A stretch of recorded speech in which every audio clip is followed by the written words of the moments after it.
Selamat malam saudara-saudari yang terkasih dalam Kristus Tuhan. Salam sejahtera untuk kita semua. Pada malam ini saya akan membawakan renungan singkat dengan tema Yesus sahabat bagi mereka yang menderita. Renungan ini saya ambil dari Injil Lukas bab 10 ayat 25-37 yang bercerita tentang perintah untuk mengasihi Tuhan dan sesama dan perumpamaan tentang orang Samaria yang baik hati. Ada dua pokok bahasan yang ingin saya bahas dalam renungan saya malam ini. Yang pertama yaitu tentang kasih dan juga yang kedua tentang penderitaan. Dan ada beberapa poin yang ingin saya ambil dari bacaan tadi yang menjelaskan hubungan antara kasih dan penderitaan itu. Yang pertama yaitu perintah untuk mengasihi Tuhan dan sesama. Tentu kita sudah sering mendengar perintah untuk saling mengasihi, tetapi apakah kita tahu apa maksud dari kasih itu? Apakah hanya ungkapan biasa saja atau kasih memiliki maksud yang lebih dalam dari itu? Pernahkah kita berpikir apa itu kasih menurut pandangan Tuhan? Bagi logika kita, kasih adalah gambaran perasaan saling menyayangi. Tetapi kasih tidak hanya terbatas pada itu. Kasih bagi Tuhan adalah pilihan, komitmen, dan juga tindakan. Kasih adalah pilihan menggambarkan kebebasan hidup yang diberikan Tuhan bagi kita. Tuhan ingin agar kita memilih untuk bisa hidup selalu dalam kasih-Nya, sebagaimana Ia memilih untuk mengasihi kita. Kasih adalah komitmen, menggambarkan keinginan Tuhan yang mau kita untuk bisa berkomitmen dan tetap setia untuk hidup dalam kasih dan mewartakan kasih pada orang lain. Kasih adalah tindakan, menggambarkan keinginan Tuhan yang mau kita untuk mewujud nyatakan kasih itu dalam kehidupan kita sehari-hari. Sebagaimana dalam surat Yakobus bab 2 ayat 17, demikian juga halnya dengan iman itu, jika iman itu tidak disertai dengan perbuatan, maka iman itu dalam hakikatnya adalah mati. Sebagaimana kasih itu adalah salah satu bentuk dari perwujudan iman kita. Saudara-saudari yang terkasih, mewartakan kasih tidak perlu menunggu kita untuk menjadi luar biasa, tidak perlu menunggu kita untuk menjadi hebat. Tetapi mewartakan kasih dapat dimulai dari hal-hal kecil, seperti membantu dengan tulus hati, memberikan senyum, dan juga berbuat baik, dan juga hal-hal lainnya. Hal ini berkaitan dengan poin kedua yang ingin saya bahas dari bacaan tadi, yaitu perumpamaan Yesus tentang orang Samaria yang baik hati. Di situ diceritakan ada seseorang yang sekarat karena dirampok oleh para penyamun dan bagaimana respon dari orang-orang yang melewatinya.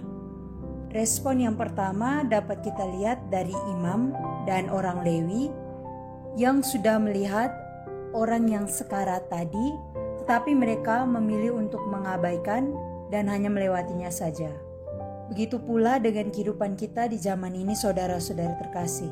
Seringkali kita sudah melihat ada orang yang mengalami kesusahan, penderitaan, tetapi kita tidak tergerak hati untuk membantu dan menolong dia. Respon yang kedua dapat kita lihat dari orang Samaria. Perlu diketahui saudara-saudari terkasih, orang Samaria adalah musuh bagi orang Yahudi pada zaman itu. Namun apa yang terjadi? Orang Samaria tersebut tidak memikirkan hal itu, malahan dia membantu dan menolong orang tersebut, bahkan rela memberikan miliknya agar orang itu dapat selamat. Hal ini menunjukkan bagi kita bahwa mewartakan kasih harus dilakukan kepada siapa saja, bukan hanya kepada orang-orang yang berbuat baik kepada kita, tetapi juga bagi orang yang tidak kita kenal, orang-orang yang membenci kita, atau musuh-musuh kita. Saudara-saudari terkasih, pandemi COVID-19 begitu berdampak bagi hidup kita. Yang dulunya terasa nyaman dan bahagia karena dapat berinteraksi dan berbicara secara langsung, sekarang semuanya berubah dan hilang dalam sekejap, bahkan hingga membuat kita merasa saling terasingkan, bahkan dengan diri kita sendiri. Bukan hanya saling merasa terasingkan, tetapi kita juga dihadapkan dengan krisis ekonomi yang membuat kemiskinan semakin merajalela. Bahkan saudara-saudari kita di luar sana untuk mencari makan saja terasa sangat susah.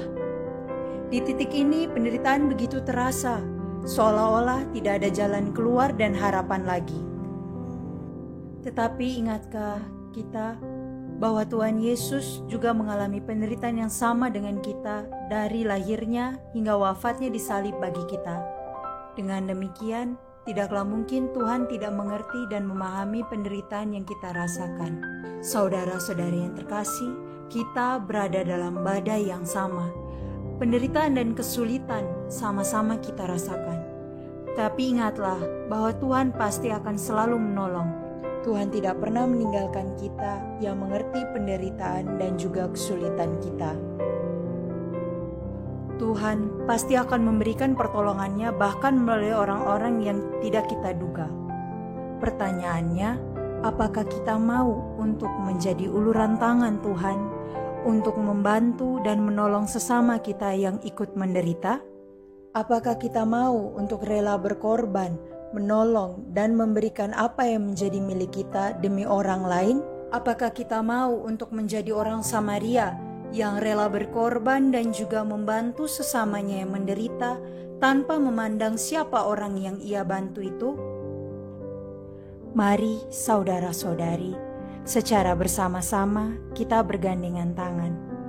Bersama dengan Tuhan, kita memberikan semua kemampuan kita. Mari kita tanamkan dalam jiwa kita rasa ingin membantu dan menolong bagi sesama. Sebagaimana Tuhan yang selalu datang dan menolong kita ketika kita mengalami kesulitan, maka marilah kita pun mewujudkan hal itu bagi sesama kita yang membutuhkan uluran dan bantuan kita, sehingga kita bisa menjadi pewarta kasih bagi mereka yang mengalami penderitaan di luar sana. Tuhan Yesus memberkati. Amin.